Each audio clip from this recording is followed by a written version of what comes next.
നല്ല പടം, നല്ല ഇത്രയും കാലമുള്ള സിനിമ കണ്ടതിൽ ഏറ്റവും നല്ല ഒരഭിനയം പൃഥ്വിരാജ് കാഴ്ചവെച്ചിട്ടുണ്ട്. നല്ല സൂപ്പർ പടം. നല്ല മൂവി, ഇതിലപ്പുറം ഇല്ല പൃഥ്വിരാജിൻ്റെ. അടിപൊളി മൂവി, അടിപൊളിയാണ്. അങ്ങനെയൊക്കെ ചോദിച്ചാൽ എനിക്ക് അറിഞ്ഞൂടാ. കൊള്ളാം, കൊള്ളായിരുന്നു, കുഴപ്പമില്ല, നല്ലായിരുന്നു, കുഴപ്പമില്ല, നല്ലായിരുന്നു, കുഴപ്പമില്ല. മ്യൂസിക് വന്നതേ ഉള്ളൂ കാണാൻ വേണ്ടിയിട്ട്. സൂപ്പറായിരുന്നു, സൂപ്പർ. കൂടുതൽ ഇത്രയും നല്ലൊരു സിനിമ അടുത്ത കാലത്തൊന്നും വന്നിട്ടില്ല. വളരെ സന്തോഷം. നല്ല സിനിമ. ഇനി പുസ്തകം മേടിക്കണം, വായിക്കണം. ഇതുവരെ വായിച്ചില്ല. നല്ല പടമായിരുന്നു, നന്നായിട്ടുണ്ടായിരുന്നു. നല്ല ഫീൽ ഗുഡ് മൂവി എന്ന് പറയാം. നന്നായിട്ടുണ്ടായിരുന്നു. അടിപൊളി മൂവിയായിരുന്നു. ആയിട്ടാണ് അഭിനയിച്ചത്.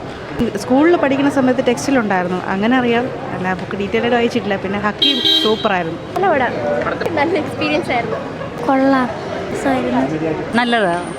നല്ലതായിരുന്നു, കുഴപ്പമില്ല. വളരെ നന്നായിട്ടുണ്ട്. പൃഥ്വിരാജ് നന്നായിട്ട് അഭിനയിച്ചിട്ടുണ്ട്. നല്ല ഫിലിം, അടിപൊളി ഫിലിം. ഒരു രക്ഷയില്ല. ഓസ്കാർ കിട്ടേണ്ട മൂവിയാണ്. ഒരു രക്ഷയില്ല ബ്രോ, ഒരു രക്ഷയില്ല. കരയിപ്പിച്ച് കളഞ്ഞു. അത്രയ്ക്ക് കിടന്നില്ല. നല്ല പടമായിരുന്നു. പൃഥ്വിരാജൊക്കെ ഇത്രയും മേക്കിംഗ് ഓവർ ചെയ്യുമെന്ന് ഒരിക്കലും വിചാരിച്ചില്ല. എല്ലാം സിനിമയായിരുന്നു. എല്ലാവരും പോയി കാണണം, തിയേറ്ററിൽ പോയി തന്നെ കാണണം. Nice movie bro. ഭയങ്കര ഒരു ഡിഫറെൻറ്റ് എക്സ്പീരിയൻസ് ആയിരുന്നു. ആക്ച്വലി കണ്ണൊക്കെ നിറഞ്ഞു. സോ ഒരുപാട് നാളുകൾക്ക് ശേഷമാണ് ഒരു നല്ല മൂവി കാണുന്നത്. I am actually from Coimbatore. പക്ഷേ സ്റ്റിൽ മലയാളം മൂവീസിനോടൊരു ക്രേസ് ഉണ്ട്. So I literally love it. Amazing. സൂപ്പറായിട്ടുണ്ടായിരുന്നു, അടിപൊളിയായിട്ടുണ്ടായിരുന്നു. ഭയങ്കര ഫീൽ ഗുഡ് മൂവിയായിരുന്നു. പൃഥ്വിരാജിൻ്റെ അഭിനയമൊക്കെ അടിപൊളിയായിട്ടുണ്ടായിരുന്നു. നല്ല സിനിമയായിരുന്നു. ബുക്കിലുള്ള കുറച്ച് കാര്യങ്ങളില്ലെങ്കിലും നന്നായി എഫക്റ്റ്, നല്ല ഫീലായി. നല്ല സിനിമ. ബുക്കിലും കൂടി ഉള്ളതുണ്ടെങ്കിൽ അയ്യോ പിന്നെ മനുഷ്യൻ കരഞ്ഞും കൂടെ ഇറങ്ങേണ്ടി വരും. നല്ല സിനിമയായിരുന്നു. It was too emotional. I'm not from Tamil Nadu, but seeing it that camera angle, everything was so good. നല്ല സിനിമയായിരുന്നു. പിന്നെ ചെറുതായിട്ട് പേടിച്ചു. സൂപ്പർ മൂവി കേട്ടോ, അടിപൊളി. ഇതുവരെ ഉള്ളതിൽ അടിപൊളി മൂവിയാണ്.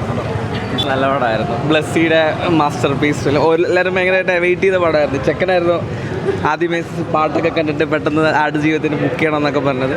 ബർത്ത് വാച്ച് 3 മണിക്കൂർ നമുക്ക് പോയത് അറിയത്തില്ല. പിന്നെ എല്ലാ ഫാമിലിയായിട്ട് ഞങ്ങൾ വന്നത്, ആർക്കും ഓടിച്ചൊന്നുമില്ല.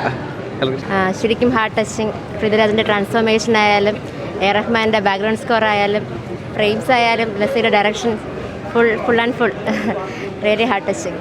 ഇപ്പോഴും ആ ഫീലിൽ നിന്ന് പുറത്തു വന്നിട്ടില്ല. പറയാൻ വാക്കുകളില്ല. പൃഥ്വിരാജിൻ്റെ അഭിനയം അടിപൊളി.